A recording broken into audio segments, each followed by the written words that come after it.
13 days 13 reels. सुनने में ये बात काफ़ी ज़्यादा नॉर्मल सी लग रही होगी, लेकिन ये नॉर्मल सी बात है नहीं। बताता हूँ कैसे। तो ये कहानी शुरू होती है 27 अप्रैल 2021। मैं चुपचाप बैठ के अपने कैमरे को देख रहा था, सिर्फ देख रहा था और सोच रहा था कि क्यों ना इस कैमरे से हम कुछ प्रोडक्टिव करते हैं। वैसे भी हमें लॉकडाउन लगा हुआ है तो हम कुछ कर नहीं पाएंगे बाहर जाके, तो हमने सोचा क्यों ना घर में ही हम कुछ करते हैं। फिर एक रैंडम सा थॉट आया, एक रैंडम सा आइडिया आया। उस रैंडम आइडिया को मैंने एग्जीक्यूट किया और एक छोटी सी वीडियो बनाई जिसको हम रील बोल सकते हैं, और बिना कुछ एक्सपेक्ट किए उसको अपलोड कर दिया। काफ़ी अच्छा रिस्पॉन्स आया और उसमें इंस्टेंट व्यूज़ आ गए। भैया व्यूज़ ही व्यूज़, क्यों ना हम इस चीज़ को कंटिन्यू रखते हैं। और कंटिन्यू रखते रखते पता ही नहीं चला कब ये रील बनाना एक आदत सी बन गई। तो ना ही हमारे पास एक प्रॉपर सेटअप था, ना ही एक प्रॉपर इक्विपमेंट था, लेकिन किसी महान व्यक्ति ने बोला है कि stop excusing and start executing. और एक और बात बोली है कि इक्विपमेंट डजंट मैटर। तो इन दोनों लाइनों को ख्याल में रखते हुए अपनी कहानी को कंटिन्यू करते हैं। तो भैया हमारे पास जो है वो यही है एक टेबल जिसके ऊपर जो करना है वो करना ही है, ठीक है। ज़्यादा स्टूडियो वूडियो तो है नहीं, तो काम जारी है। सब कुछ अच्छा चल रहा था, लेकिन अब हमें एक बैकड्रॉप की ज़रूरत है। बैकड्रॉप क्या होता है? बैकड्रॉप होता है बैक का ड्रॉप। अच्छे से बताना बैकड्रॉप का मतलब क्या होता है। ये तो मेरे को पता है, बैकड्रॉप का मतलब बैक का ड्रॉप होता है। अच्छे से बता, ब्रीफली। अरे अच्छे से तो मेरे को भी नहीं पता है, गूगल सर्च कर लेते हैं।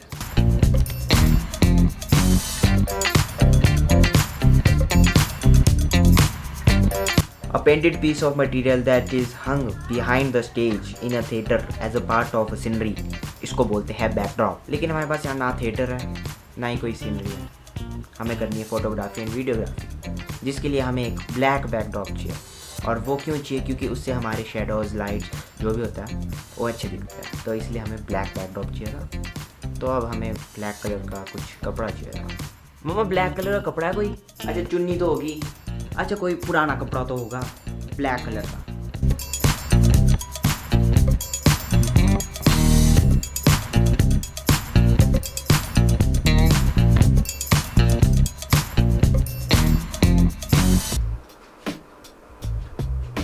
और तो और सबसे बड़ा स्ट्रगल तो ये था, मेरे से ये कपड़ा लग ही नहीं रहा था, बार बार गिरी जा रहा था।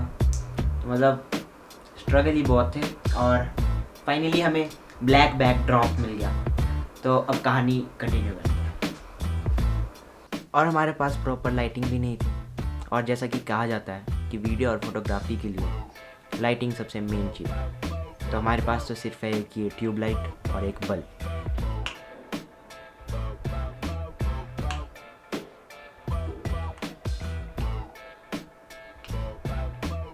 इसी के साथ जब भी हम कुछ चीज़ अपने रूम में कर रहे होंगे तो रूम की हालत तो आपको फिर पता ही है कैसी होगी। तो मेरे रूम की हालत भी कुछ ऐसी हो गई थी। भाई साहब इतने एक्सपेरिमेंट तो मैंने स्कूल में नहीं किए जितने अपने रूम में कर दिए, और इन 7 दिनों में मैंने बहुत कुछ सीखा है, ठीक है। और सीखा तो बहुत कुछ है, लेकिन अब रूम भी थोड़ा करना पड़ेगा सेट, है ना।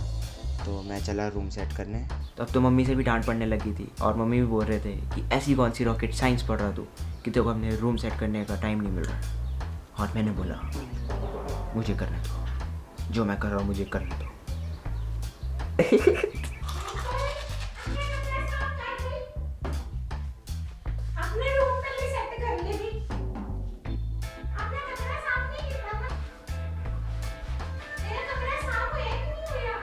लेकिन देखते ही देखते कंसिस्टेंसी टॉप लेवल पे थी और धीरे धीरे मज़ा आने लगा। जिस काम को करने में मज़ा आया तो भैया उसको पकड़ लेना चाहिए, ठीक है, छोड़ना नहीं चाहिए।